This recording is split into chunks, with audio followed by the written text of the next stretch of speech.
आज हम बात करेंगे सिविल प्रोसीजर कोड यानी सीपीसी के पेपर की एलएलबी फोर्थ सेमेस्टर में जो पढ़ाया जाता है माई यूनिवर्सिटी एलएलबी में ये पढ़ाया जाता है, बाकी यूनिवर्सिटी में भी पढ़ाया जाता है।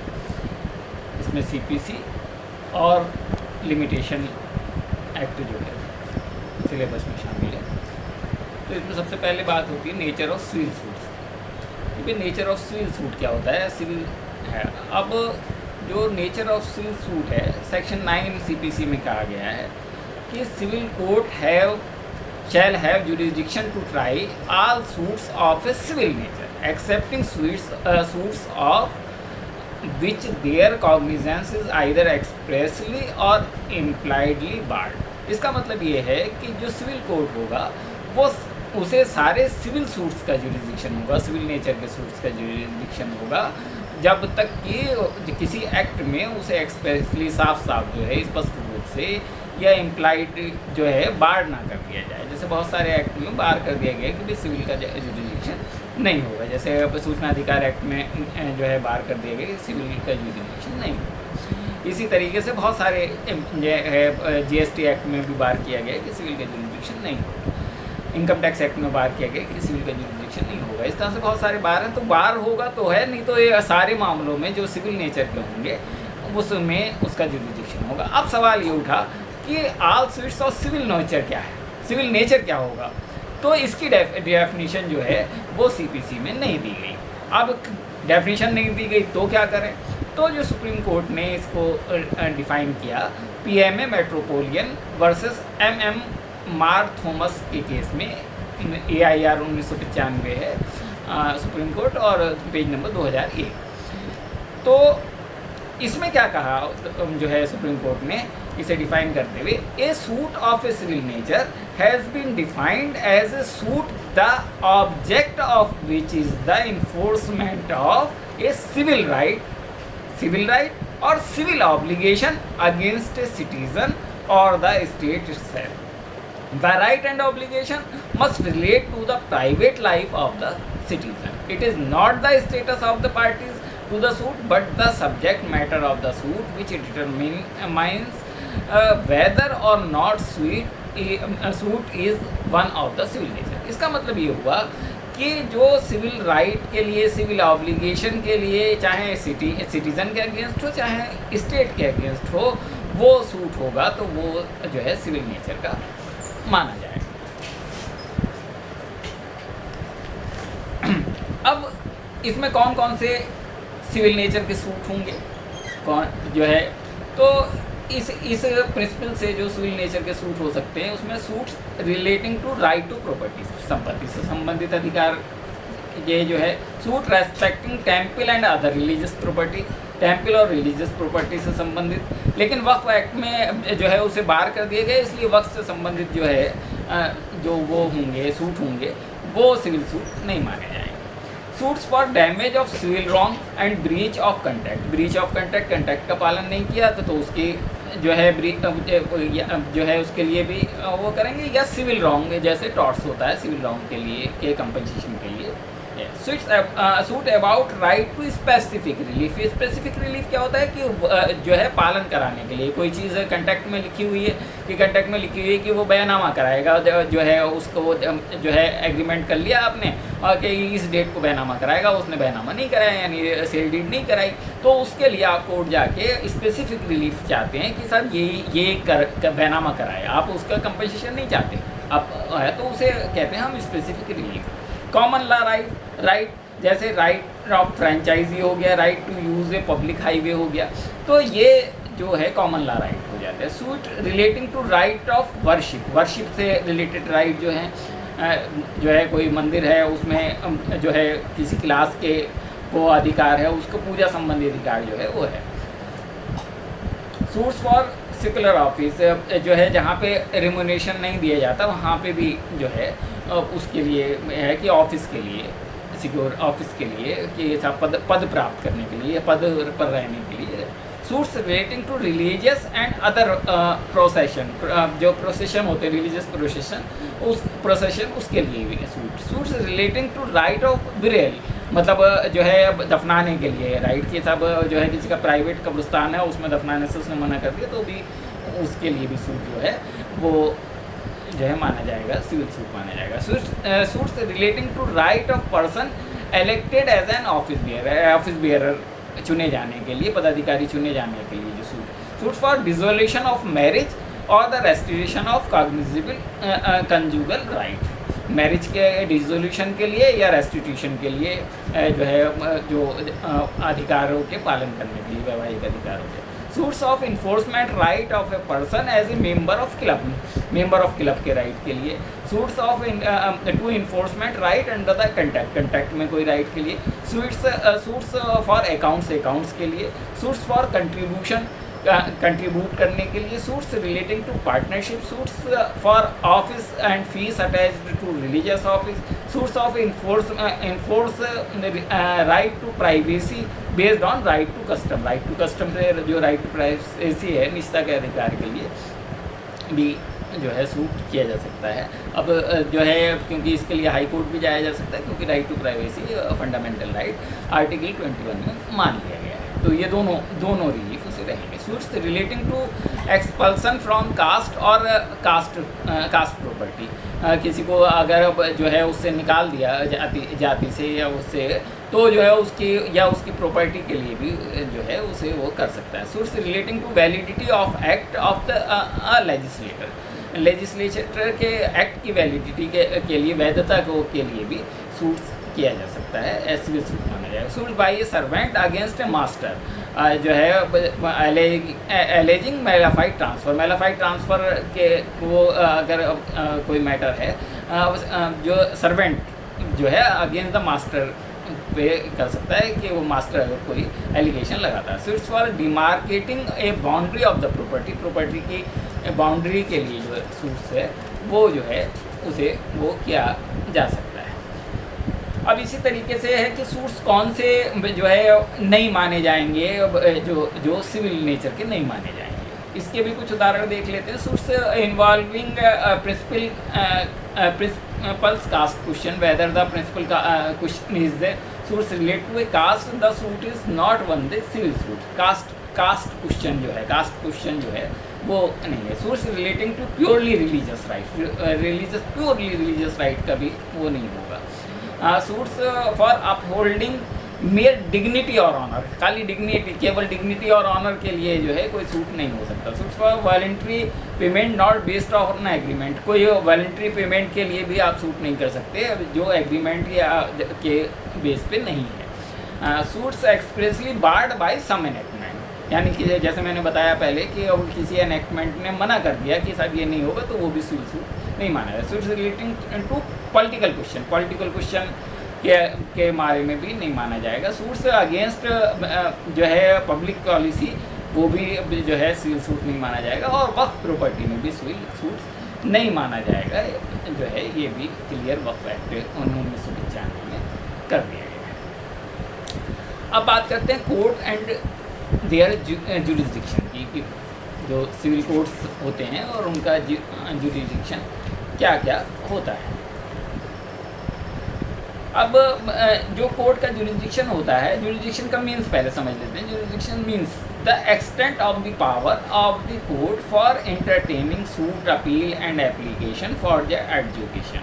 ठीक है, जो सुनने के लिए और जो निपटारे के लिए जो उसकी पावर का एक्सटेंट होता है, उसका जो क्षेत्राधिकार होता है, जो जहाँ तक उसकी पावर होती है, उसे हम जुरिस्डिक्शन कहते हैं। अब काइंड ऑफ जुरिस्डिक्शन होते हैं, जुरिस्डिक्शन के कई तरह के होते हैं।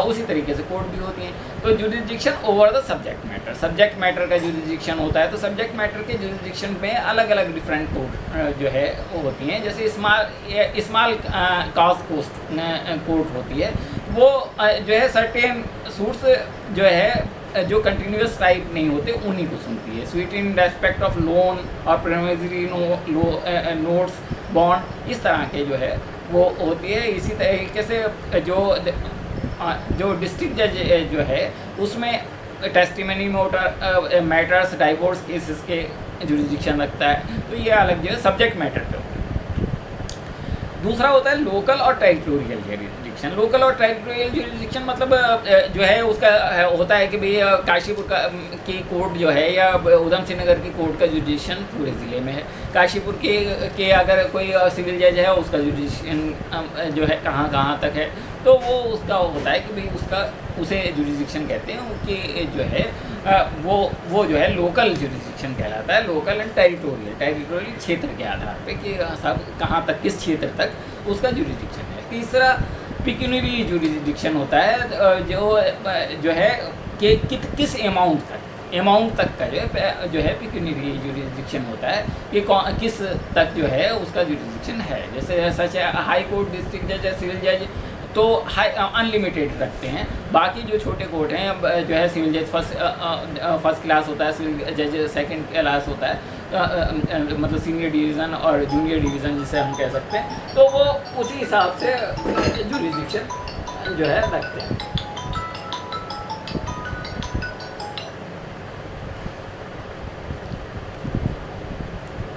अब ओरिजिनल और अपीलेट जुरिसडिक्शन तीसरा होता है। ओरिजिनल और अपीलेट, ओरिजिनल जहाँ पर दावा किया जा सकता है और अपीलेट जुरिसडिक्शन जहाँ पे जो है उसकी अपील की जा सकती है। अब बात करते हैं रेस जुडिकेटा की। रेस जुडिकेटा एक रूल है,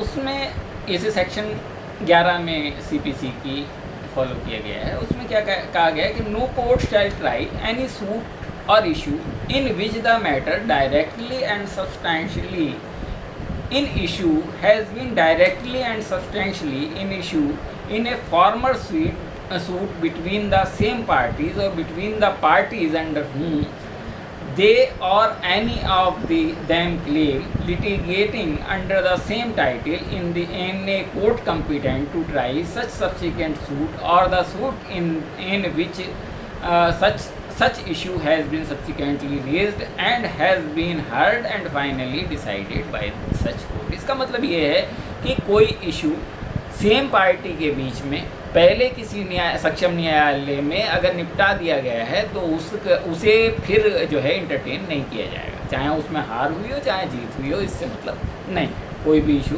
जो है निपटा दिया गया है। ठीक है, तो सबसे पहली इसमें बात क्या है कि matter in issue, matter same होना चाहिए। नंबर 2 सेम पार्टीज होनी चाहिए।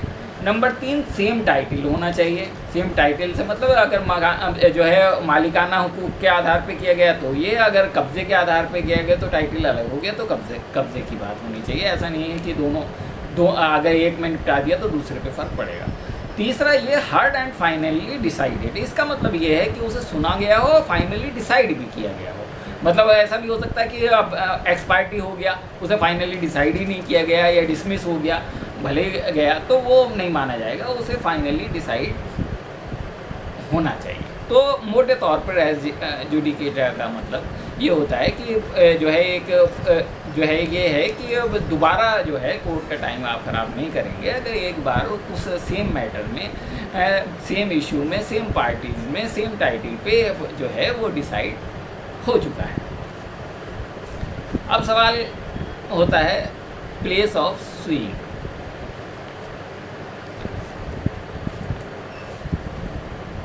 कि कोई जो दावा है वो कहाँ किया जाएगा, इसलिए प्लेस ऑफ सुइंग होता है कि दावा करने का कहाँ पर दावा किया जाएगा। तो इसके पे जो रूल हैं सेक्शन 15 से 20 तक जनरल प्रिंसिपल दिए गए हैं सेक्शन सीपीसी की, सेक्शन 15 में से 20 तक। 15 क्या कहती है, वो पिक्यूनियरी जुरिसडिक्शन। पिक्यूनियरी जुरिसडिक्शन की अभी हमने बात की थी कि जहाँ पर उसका पिक्यूनियरी जुरिसडिक्शन लोवेस्ट पिक्यूनियरी जुरिसडिक्शन होगा वो सुन सकेगा, उसमें आप दावा करेंगे। ठीक है,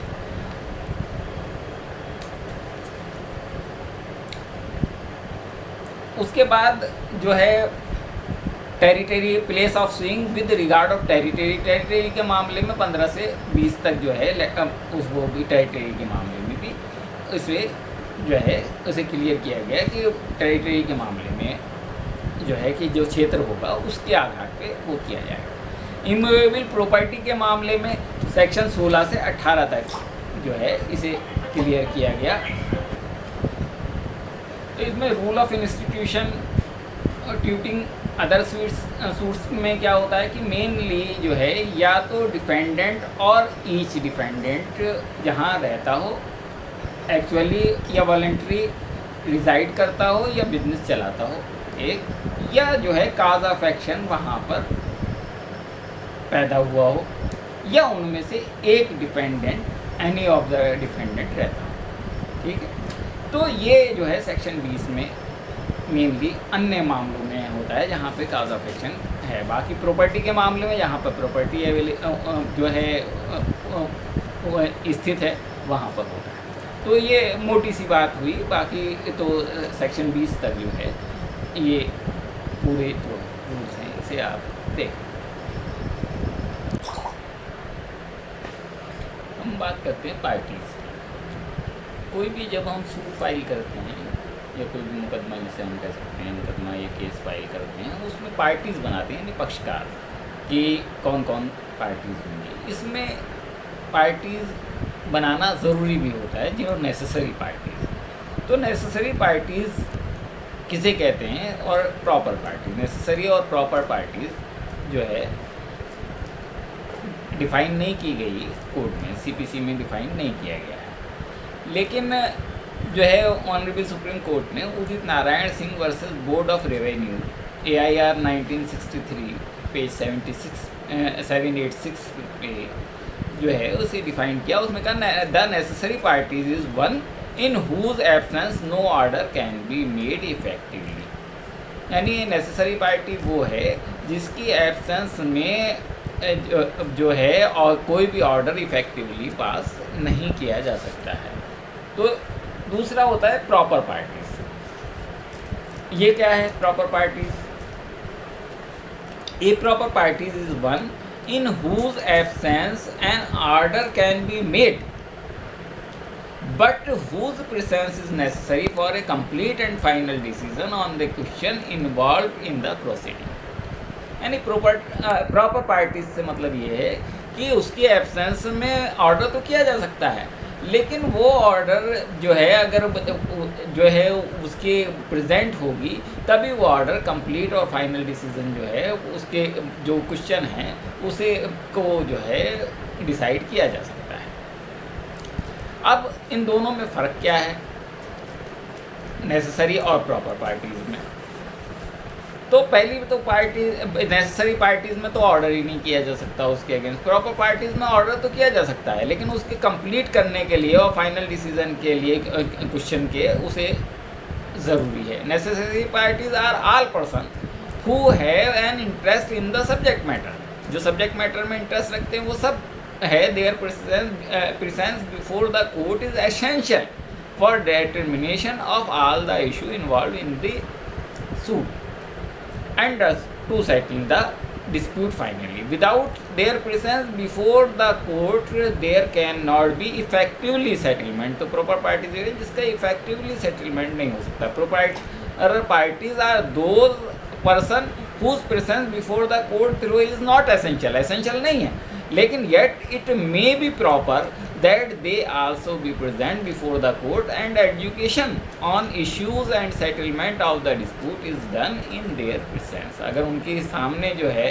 वो किया जाएगा तो जो है वो सेटलमेंट है ज़्यादा अच्छा होगा, ये सेटलमेंट उसका हो सकेगा। अब बात आती है काज ऑफ एक्शन की कि काज ऑफ एक्शन क्या है।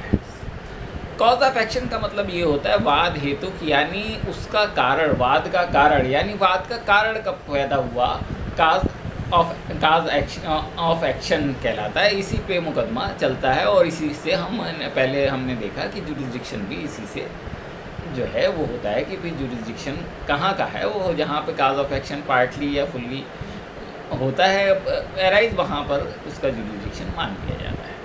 बाकी तो हमने देखे कि जहाँ पिटिशन जो है रेस्पोंडेंट रहता है कोई ना कोई वहाँ, तो इसलिए काज ऑफ एक्शन अपने आप में इम्पॉर्टेंट है। तो असलियत में बात ये है कि काज ऑफ एक्शन है क्या।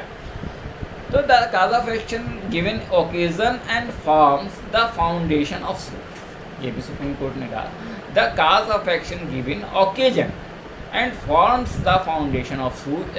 सूट की मुकदमा पैदा करने का मौका देता है, जहाँ जब मौका मिला कि साहब इसके आधार पे मुकदमा दिया जा सकता है, किया जा सकता है, तो ये जो है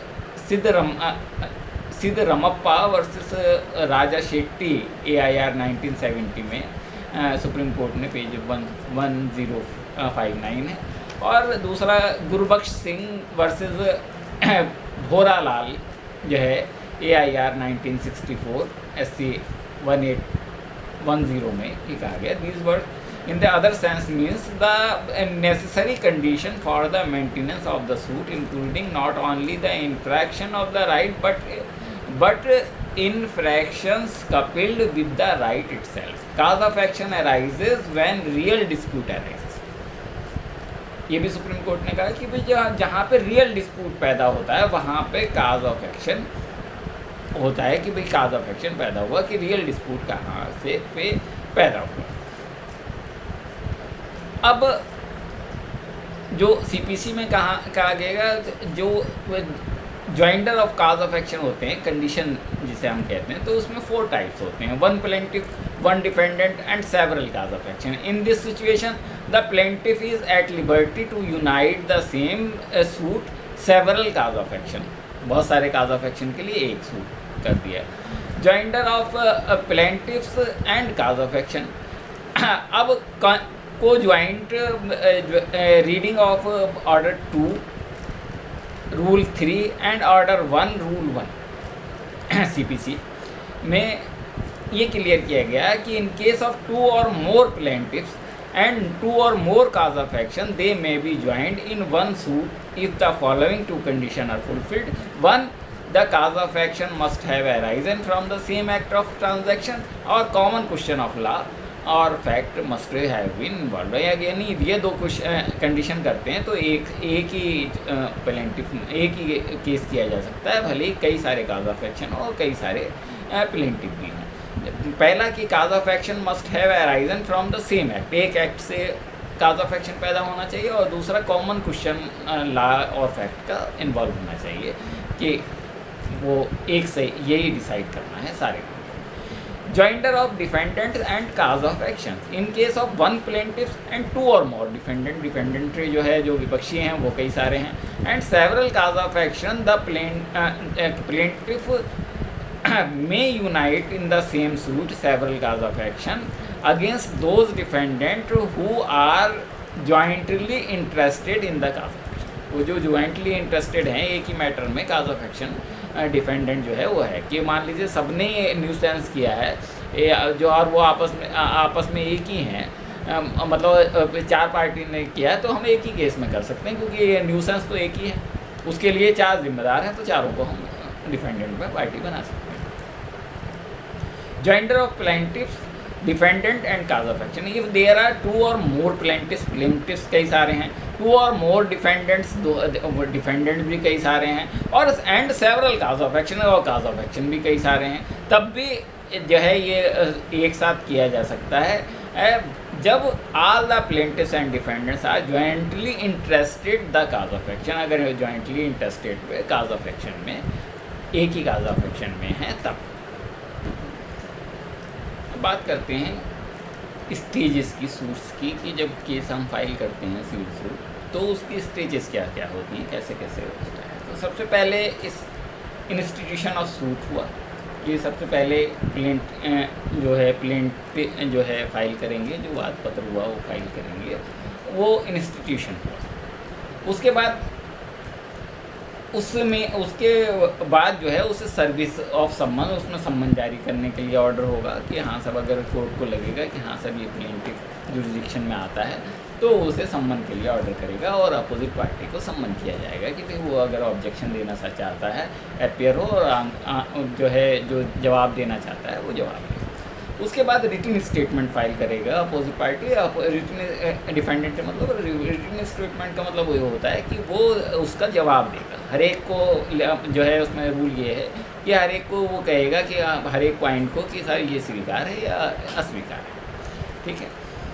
अब उसके बाद जब उसने दे दिया तो जो डिस्प्यूट होंगे, फ्रेमिंग ऑफ इशू कहलाता है अगली स्टेज। फ्रेमिंग ऑफ इशू में यह होता है कि जो डिस्प्यूट होंगे उसका पॉइंट बन गया कि भाई ये जो उसने स्वीकार कर लिए उस पर कोई डिसाइड नहीं होना क्वेश्चन। जो डिसाइड होना है कि साहब इसमें जो है वो पॉइंट, मतलब झगड़े के जो पॉइंट हैं जिसे हम कह सकते हैं, उसे इशू कहते हैं, फ्रेमिंग ऑफ इशू। तो वो पॉइंट बना लिए कि हाँ साहब इस पॉइंट पे ये तय होना है कि भाई पहली बात ये है कि अगर मान लीजिए किसी ने मानहानि का मुकदमा किया है तो सबसे पहले ये पॉइंट बनेगा कि भाई मानहानि हुई या नहीं हुई। दूसरा, अगर हुई तो क्या कंपनसेशन मिलना चाहिए, क्या नुकसान हुआ, तो जो है ये इशू हो गया। पांचवा जो पॉइंट है प्रोडक्शन ऑफ एविडेंस। अब एविडेंस दोनों पार्टीज जो है या सभी पार्टीज अपनी अपनी एविडेंस पेश करेंगी। पहले जो है वो पेश करेगा जो मुकदमा करने वाला है पार्टीज है, उसके बाद रेस्पोंडेंट जो है वो पेश करेगा। उसके बाद जब प्रोडक्शन ऑफ एविडेंस हो गया उसके बाद आर्गूमेंट हो जाएगा। आर्गूमेंट जो है हो गया कि साहब बहस हो गई कि हाँ साहब इस पॉइंट पे, वो भी उन्हीं पॉइंट पे होगी जो फ्रेमिंग हमने इशू की है। बाकी पॉइंट का मतलब ही नहीं है, क्योंकि जो स्वीकार है वो स्वीकार है ही। उसके बाद जो है जजमेंट हो जाएगा और जजमेंट के साथ ही डिग्री हो जाएगी। डिग्री जो है क्या है, जजमेंट को में क्या करना है। जजमेंट तो ये हुआ कि हाँ साहब ये चीज़ सही है, ये चीज़ सही है, ये चीज़ सही है। और डिग्री में ये हुआ जो जजमेंट के हिसाब से हो जो है डिग्री बनेगी कि साहब ये देना है, इसको ये करना है, ये करना है, ये करना है, तो ये डिग्री हुई। अब उसके बाद अगली स्टेज होती है एग्जीक्यूशन ऑफ डिग्री। तो उसको जो है डिग्री को एग्जीक्यूट करने का मतलब उसका पालन करवाना। अगर मान लीजिए खुद से पालन कर दिया है तो उसकी ज़रूरत नहीं है, लेकिन अगर पालन खुद से नहीं किया है तो उसकी जो है ज़रूरत होती है कि उसको उसके डिग्री का जो है पालन जो है उसे कोर्ट जो है करवाता है। वो हम आगे देखेंगे कि कैसे डिग्री का पालन। अब बात करते हैं execution of decree. Execution is the enforcement decrees and orders by process of the court so as to enable the judgment creditor to recover the fruits of the judgment. ये जो जजमेंट का fruits है उसे लेने के लिए जो है वो इनेबल करने के लिए कोर्ट जो है कोर्ट के थ्रू जो है डिग्री का एग्जीक्यूशन होगा। डिग्री तो कर दी तो वो कागजों में रही, अब एग्जीक्यूशन उसका होगा तभी तो फ्रूट मिलेगा उस जजमेंट का। उस केस चलाने का फ़ायदा क्या होगा? तो सबसे पहली बात ये कि एग्जीक्यूशन के लिए अप्लाई कौन करेगा, ठीक है। पहली डिग्री होल्डर अप्लाई करेगा, पहली बात है जिसके फेवर में डिग्री की गई है। दूसरा ये कि legal representative of degree holder is the degree holder is dead. अगर उसकी डेथ हो जाती है तो भी वो डिग्री रहेगी और उसके जो लीगल रिप्रेजेंटेटिव हैं जो है विधिक उत्तराधिकारी हैं वो उसके विधिक प्रतिनिधि या उत्तराधिकारी वो करेंगे। Third, representative of a person claiming under the degree holder. Representative अगर जो पर्सन के रिप्रेजेंटेटिव वो भी डिग्री होल्डर के जो है अप्लाई कर सकते हैं। Any person claiming under the degree holder, जो डिग्री क्लेम कर रहा है उसमें डिग्री में वो कोई भी पर्सन जो है डिग्री होल्डर को अंडर द डिग्री होल्डर जो है वो उसे अप्लाई कर सकता है। Transferee of the degree holder, degree का ट्रांसफरी जो है वो भी उसे के लिए अप्लाई कर सकता है। अब कैसे होगा वो इसका एग्जीक्यूशन? तो उसमें यह है कि transfer of the decree to another court of for execution. अब जो है सेक्शन 39 कहती है सीपीसी की कि कोर्ट अगर अपने जुरिडिक्शन में उसे जो है वो एग्जीक्यूशन नहीं करा पा रही है तो जो है दूसरे कोर्ट को भी उसको ट्रांसफ़र कर सकते हैं। तो ये माना जाएगा कि उसी डिग्री वो जो डिग्री है और जजमेंट है वो उसी ने किया है, उस कोर्ट ने जिसको ट्रांसफ़र करेंगे। अब ये क्या कंडीशन हो सकती है जो ट्रांसफ़र करेगी? पहली बात ये जजमेंट डेटर जजमेंट डेटर से मतलब ये जिसके अगेंस्ट डिग्री हुई है। actually and voluntarily reside, carries on a business or personally works for gain within the jurisdiction of the other court। अगर दूसरी कोर्ट में वो रहता है या बिजनेस करता है तो पहली कंडीशन तो ये है कि अपोजिट पार्टी जिसके अगेंस्ट डिग्री हो रही है तो वही दूसरी जगह रह रहा है तो हम उसे पकड़ नहीं सकते, गिरफ्तार नहीं कर सकते, उसके खिलाफ कोई कार्रवाई नहीं कर सकते, तो इसलिए वो दूसरी कोर्ट जिसके जुरिडिक्शन में उसे ट्रांसफ़र की जा सकती है। दूसरा ये कि judgment debtor has no property sufficient to satisfy है, उसके पास जो उस कोर्ट के जुडिक्शन में उसमें प्रॉपर्टी नहीं है उसके पास सफिशिएंट जिससे वो वसूली की जा सके, इसलिए भी वो ट्रांसफ़र की जा सकती है। तीसरा ये decree direct the sale of delivery of movable property outside the jurisdiction of the court passing. तो जो सेल है या डिलीवरी है इमूवेबल प्रॉपर्टी की वो आउटसाइड होनी है। और चौथा ये, if the court passing it consider that it should be executed by the other court, उसे लगता है कि अदर कोर्ट जो है वो उसको ही वो ज़्यादा एग्जीक्यूट कर सकती है, तो उसको वो उसे जो है दूसरे कोर्ट को जो है ट्रांसफ़र कर सकती है। अब बात करते हैं अपील की।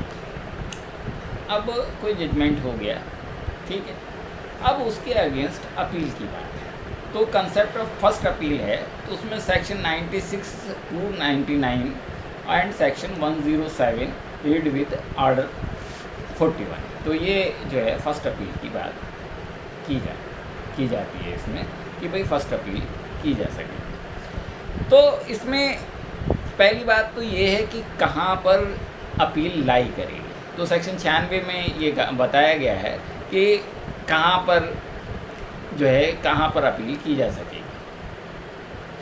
तो ओरिजिनल डिग्रीज की अपील की जा सकेगी, save where otherwise expressly provided in the body of this code और बाई और any other law for the time being in force, an appeal shall lie from every degree passed by an court exercising original jurisdiction। Original jurisdiction यानी originally जो suit को वो जो है decide किया है उसे ओरिजिनल जुरिडिक्शन कहते हैं, जहाँ पर सीधे आया गया है, ठीक है। पहली बात तो ओरिजिनल जुरिडिक्शन में जो भी डिग्री की है उसे करी जाएगी, और कोई एक्सपार्टी डिग्री की है अगर उसे स्पष्ट कोड में कहा गया कि इसकी अपील होगी, इसको होगी, तो वहीं अपील होगी, ठीक है। वैसे अपील नहीं होगी, ऑटोमेटिक नहीं होगी। दूसरी बात ये एक्सपार्टी डिग्री की भी अपील होगी, फर्स्ट अपील जिसे हम कह रहे हैं। When appeal does not lie, section 96 में ये भी कहा गया कि इन मामलों में अपील नहीं होगी। No appeal shall lie from a decree pass by the court with the consent of parties. अगर कंसेंट ऑफ दोनों पार्टीज़ की कंसेंट से डिग्री पास की गई है, समझौता हो गया है उन्हें, तो अपील नहीं। ऐसा नहीं कहा कि पहले तो समझौता कर लिया बाद में अपील कर दी, ये नहीं किया जा सकता। दूसरा, no appeal shall lie except on a question of law from a decree in any suit of the nature cognizable by court of small causes when the amount of value of subject matter of the original suit does not exceed 10,000 rupees. अगर 10,000 रुपये तक का small causes court ने decide किया है case, तो जब तक लीगल पॉइंट नहीं है तब तक कोई अपील नहीं, ठीक। अब अपील कौन फाइल कर सकता है?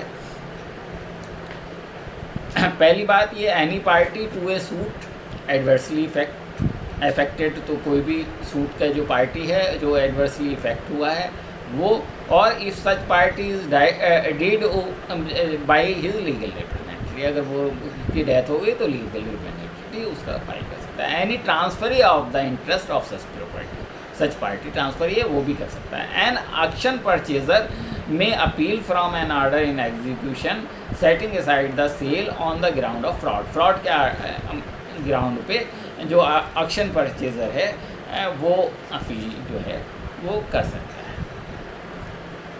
अब ये तो फर्स्ट अपील की बात हुई। अब सेकंड अपील क्या है? फर्स्ट अपील के बाद फर्स्ट अपील से सेकंड अपील होती है कि फर्स्ट अपील में के से जो सेटिस्फाई नहीं है वो सेकंड अपील करेगा। सेकंड अपील जो है सीपीसी के section 100 to 103, 107, 108 read with order 42, ये जो है सेकंड अपील के लिए है।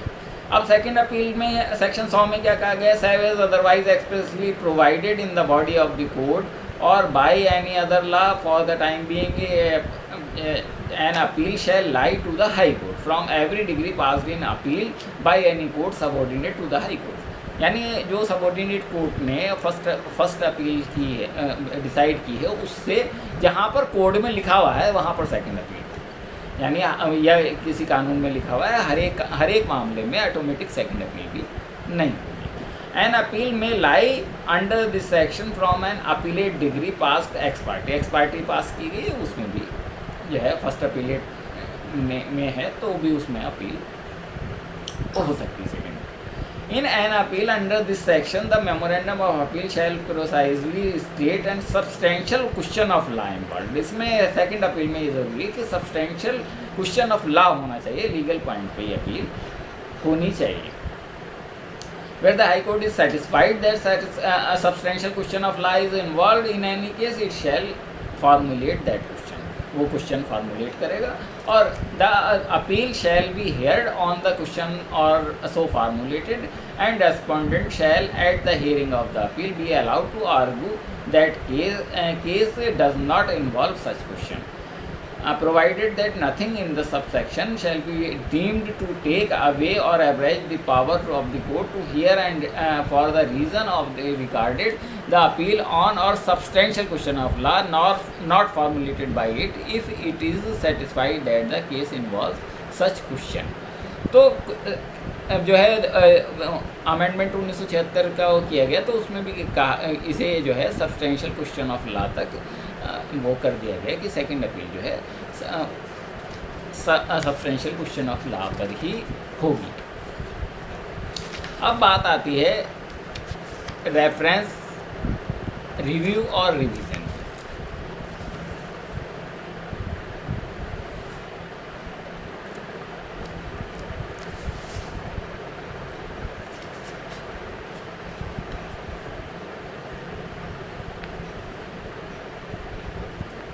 अब रेफरेंस सेक्शन 113 विद ऑर्डर 46 में जो है रेफरेंस की बात की गई है।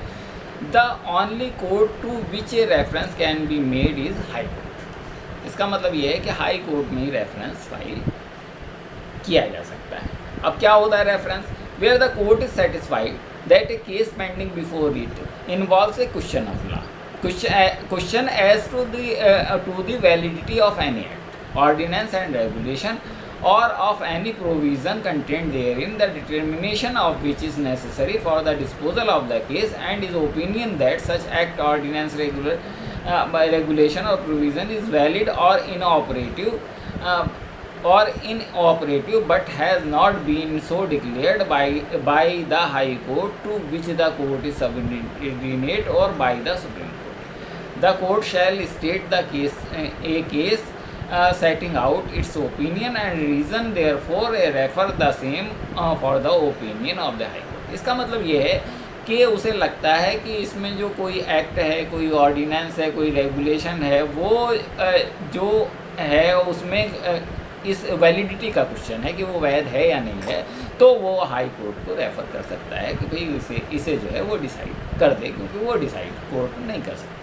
Where at any time before judgment a court in which a suit has been instituted doubt when the question is cognizable by the court of small causes or is not so cognizable, it may submit the record at the nature of the suit।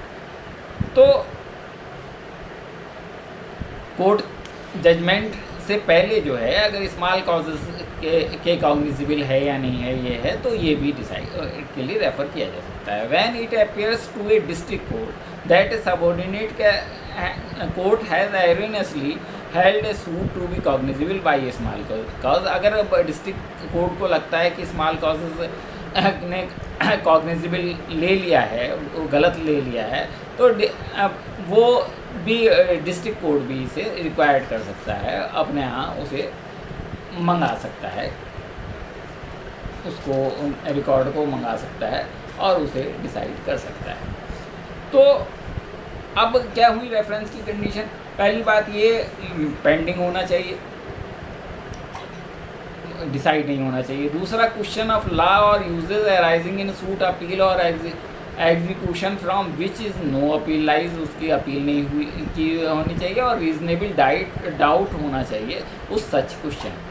ठीक है, अब revision में और reference में फ़र्क क्या होता है?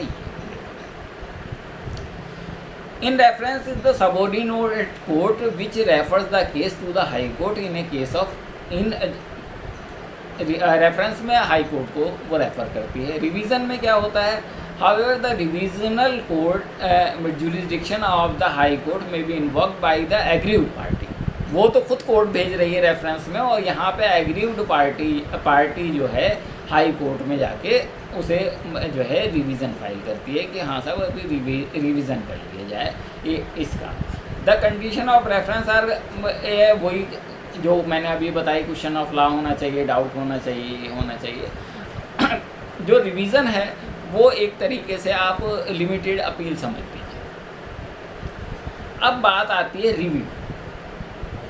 रिव्यू क्या होता है, सेक्शन 124 रेड 47 में कहा गया कि एग्रीव पार्टी करती है इसमें by a decree or order from which an appeal is allowed by the court but from which no appeal has been preferred. जहाँ पर अपील तो है लेकिन जो है अपील नहीं की गई है, ये कंडीशन है इसकी, अपील नहीं की गई है। दूसरा by a decree or order from which no appeal is allowed to the court, जहाँ पर अपील हो नहीं सकती है। Or by a decision on a reference from a court of small causes, या जो है वो जो है स्मॉल कॉजेज से रेफरेंस किया है। May apply for a review of judgment to the court which passed the decree or made the order. यानी जो बाकी हम देख रहे थे, जो अपील हो रही थी वो ऊपर वाले कोर्ट को हो रही थी, रेफरेंस जो है ऊपर वाले कोर्ट को हो रहा था, रिवीजन ऊपर वाले कोर्ट को हो रहा था, लेकिन रिव्यू उसी कोर्ट में होता है जिस कोर्ट ने ऑर्डर पास किया है उसी। लेकिन उसका जो स्कोप है वो बहुत लिमिटेड होता है कि रिव्यू में क्या कर सकता है। A power of review should not be a confused with appellate power which enable to appellate court to correct all errors committed by the subordinate court। ऐसा नहीं कर सकता। A well settled principle of law is that the judgment pronounced by a competent court must be accepted and implemented and departure therefrom is permissible only on fulfillment of certain condition। It should not be forgotten that a review is not an appeal in distinguish whereby an erroneous decision is reheard and corrected। इसे reheard नहीं किया जा सकता है। जो grounds होंगी उसमें जो है ऑर्डर के हिसाब से उसमें that the he has discovered new और इम्पॉर्टेंट मैटर उसे नहीं किया जा सकता। उसमें जो मिस्टेक हुई है, सम मिस्टेक या एरर हुई है उसे का वो सुधार कर सकता है, जो रिकॉर्ड पे होनी चाहिए। जो रिकॉर्ड पे होती है सिर्फ उसी को जो है देखा जा सकता है। अब बात हम करते हैं लिमिटेशन एक्ट की। एक अधिकार है वो अपने आप में रहता है, लेकिन आप उससे कोर्ट से पालन नहीं करा सकते तब तक जब तक वो लिमिटेशन के पीरियड में ना हो, परिसीमा विधि के अंतर्गत ना हो। जो टाइम फिक्स किया गया है किसी भी चीज़ के लिए उसके अंदर ही उसे दावा कर सकते हैं। सेक्शन 3 ये कहती है बार ऑफ लिमिटेशन पे कि subject to the provision contained in section 4 to 24। 4 to 24 एक तरह से इसके अपवाद हैं, हम बताएंगे आगे। Every suit instituted appeal preferred and application made after the prescribed period shall be dismissed although limitation has not been set up as a defense। उसे जो है अगर टाइम के बाद उसे किया गया है, अगर टाइम लिमिट के बाद, प्रेस्क्राइब पीरियड के बाद किया गया है, उसे दाखिल चाहे वो सूट हो, चाहे अपील हो, चाहे एप्लीकेशन हो, उसे खारिज कर दिया जाएगा। अब जो 4 से 24 है उसमें अलग अलग चीज़ें दी गई हैं, उस पर हम बात करते हैं। सबसे पहली बात ये है कि 4 ये कहता है कि साहब कब एक्सपायरी होगी, इसका जो पीरियड है उसके जो है इसी में एक्ट में एक शेड्यूल दिया हुआ है, शेड्यूल उसमें पीरियड दिया हुआ है हर एक का कि साहब इसका अचल संपत्ति का 12 साल है, किसी अपील का जो है 30 दिन है, रिवीज़न का 90 दिन है। इस तरह से वो पीरियड दिए गए हैं, वो एक लंबी सी लिस्ट है, ठीक है। लेकिन एक जो जनरल रूल्स हैं वो एक्ट में लिखे गए हैं। तो सेक्शन 4 ये कहती है कि प्रेस्क्राइब्ड पीरियड जो है अगर कोर्ट क्लोज होगी तो क्या होगा। सबसे पहला तो उसमें कहा गया where the prescribe period for any suit appeal application expires on a day when the court is closed the suit appeal may be instituted preferred और made on the day when the court reopen. मान लीजिए Sunday को पड़ गया, court बंद है, या जो है दीपावली की छुट्टी है कोर्ट की, तो उससे अगले दिन जब खुलेगा तो उसे मान लिया जाएगा, भले ही वो जो है अपील के लिए 30 दिन हो, वो 32वां या 35वां दिन ही क्यों ना बैठता। तो ये सेक्शन 4 से हमें इसकी छूट मिलेगी। सेक्शन 5 क्या कहती है, सबसे ज़्यादा यूज़ होती है section 5, extension of prescribe period in certain cases में एक्सटेंड किया जा सकता है प्रेस्क्राइब पीरियड। वो क्या है, एनी अपील और any application other than an application under any of the provision of the order ये मे बी एडमिटेड। इसमें जो है अपील और एप्लीकेशन पे ये छूट देता है सेक्शन 5, बाकी सारे मामलों में छूट नहीं देता, यानी सूट के लिए ये छूट नहीं देता। तो ये क्या कहता है कि प्रेस्क्राइब पीरियड के बाद भी किया जा सकेगा इफ द अपीलेंट और the applicant satisfies the court that he had sufficient cause for not preferring the appeal और making the application within such period. यानी जो सफिशिएंट काज है उससे वो रुका हुआ था, वो ये कोर्ट को सेटिस्फाई कर देता है कि इसलिए जो है वो फाइल अपील जो है टाइम से नहीं किया गया। जैसे वो बीमार हो जाता है या कोई और ऐसी कंडीशन आ जाती है जिससे वो नहीं आ पाया, यानी अब आपदा आ जाती है, बाढ़ आ गई, वो पानी चल रहा था वो लेके नहीं आ पाया, तो जो है ये पीरियड जो है सेक्शन 5 में एक्सटेंड हो जाता है। अब सेक्शन 6 ये कहता है कि लीगल डिसेबिलिटी आ जाती है तो भी जो है जो उसे छूट प्राप्त हो जाएगी। वो क्या कहती है section 6, where a person entitled to institute or suit, और ये सूट में भी मिलेगी, or make an application for the execution of a decree is at the time from which the prescribed period is to be reckoned a minor or insane or an idiot। मतलब minor है ये legal disability के मानी जाती है, या इंसान है या इडियट है, जब उसे वो चलना शुरू होती है, जो है पीरियड चलना शुरू होता है, तो वो तब से लगेगा जब से उसकी वो डिसेबिलिटी जो है वो ख़त्म हो जाए। तो इसमें लीगल डिसेबिलिटी पे बात सेक्शन 6 में अलग अलग कंडीशन में की गई है। अब सेक्शन 7 में डिसेबिलिटी ऑफ वन और सेवरल पर्सन, वो एक पर्सन की या बहुत सारे पर्सन की डिसेबिलिटी होती है, तो उस पर सेक्शन 7 में बात की गई। सेक्शन 8 जो है वो स्पेशल एक्सेप्शन देता है।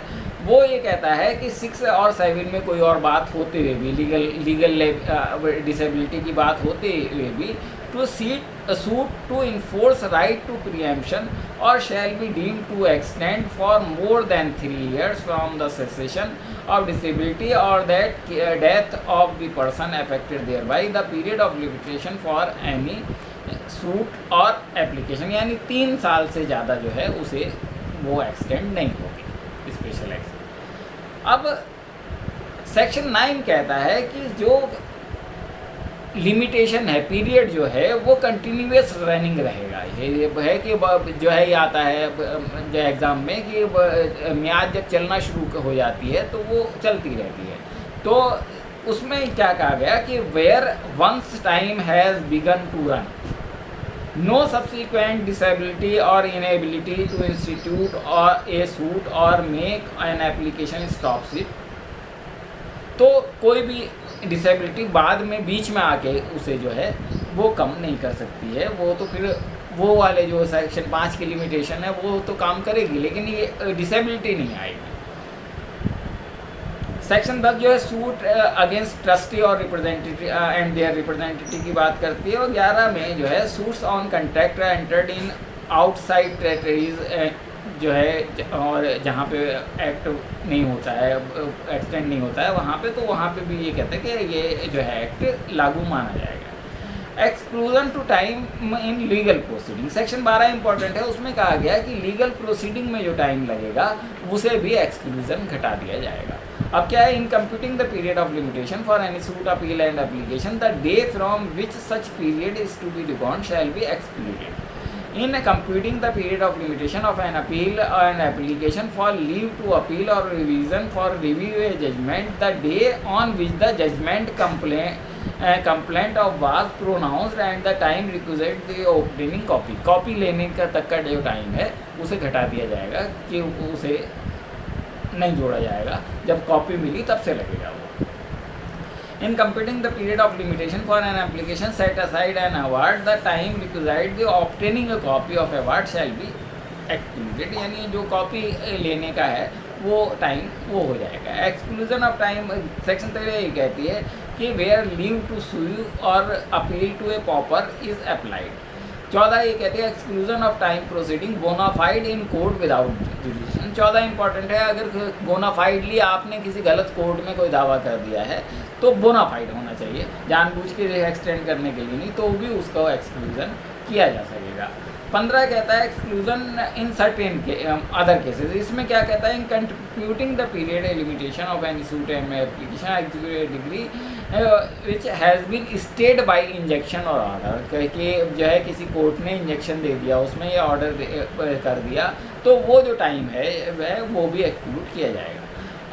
इसी तरीके से गवर्नमेंट अथॉरिटी ने प्रीवियस कंसेंट और सैंक्शन ऑफ दी, जहाँ पर प्रीवियस सैंक्शन गवर्नमेंट की ज़रूरी है वो नहीं मिली तो भी वो जो है वो जो टाइम है वो एक्सक्लूड कर दिया जाएगा. पीरियड लिमिटेशन डिग्री लिक्विडेटर और provisional liquidator appointed in proceeding for the winding up of A company. Winding of company के मामले में भी वो उसका टाइम एक्सक्लूड किया जाएगा.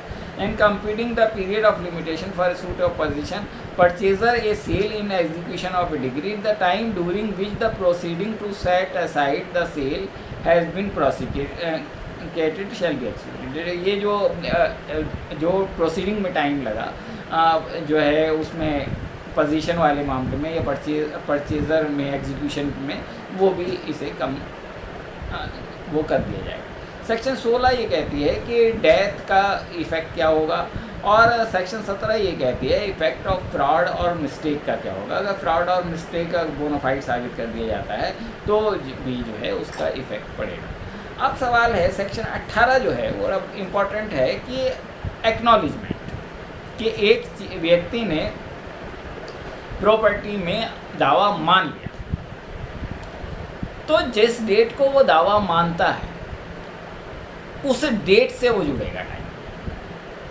यानी एक प्रॉपर्टी है, उसमें अपोजिट पार्टी ये कहती है कि हाँ भाई तुम्हारा दावा है, तो वो जो काज ऑफ एक्शन है उस डेट को माना जाएगा, वो ये पुराना वाला नहीं माना जाएगा. तो ये प्रॉपर्टी के मामले में एक तरीके से, ईजमेंट के मामले में एक तरीके से अलग से राइट दे देता है वो उसका कि एग्जीक्यूशन. इसी तरीके से अकाउंट के मामले में सेक्शन 19 कहती है डेब्ट और इंटरेस्ट के मामले में भी जो है वो मान लिया जाएगा. सेक्शन 20 जो है पेमेंट एक्नॉलेजमेंट, सेक्शन 20 भी एक्नॉलेजमेंट की बात करती है पेमेंट के मामले में. सेक्शन 21 जो है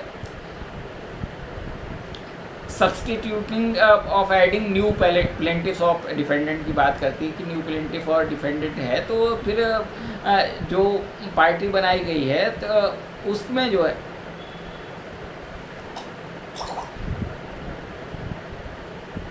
जो है उसका इफेक्ट क्या पड़ेगा. कंटिन्यूइंग ब्रीचेज ऑफ टॉर्ट्स में जो है सेक्शन 22 ये कहती है कि कंटिन्यूइंग ब्रीच और टॉर्ट्स है तो उस मैटर में जो है वो जो हर एक कंटिन्यूइंग के लिए जो है वो फ्रेश रहेगा, वो अलग से रहेगा.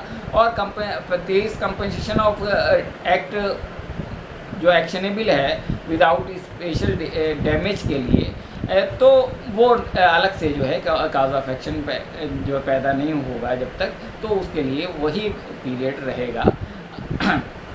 और सेक्शन 24 जो है all instrument shall be purposes of this year deemed to be made with reference to the Gregorian calendar से ये सब कुछ माना जाएगा.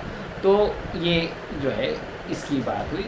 और acquisition of ownership by possession जो है वो सेक्शन 25 में है, 25 और 26 में, कि जो है ईजमेंट में जो है अगर गवर्नमेंट की है तो वो जो है 30 साल जो है उसको मानते हुए, और वैसे 20 साल तक जो है वो जो है शांतिपूर्ण कब्जा रहेगा तो ही दावा किया जा सकता है, उसे एग्जीक्यूट किया जा सकता है, भले ही ईजमेंट एक्ट में वो 12 साल ही क्यों ना।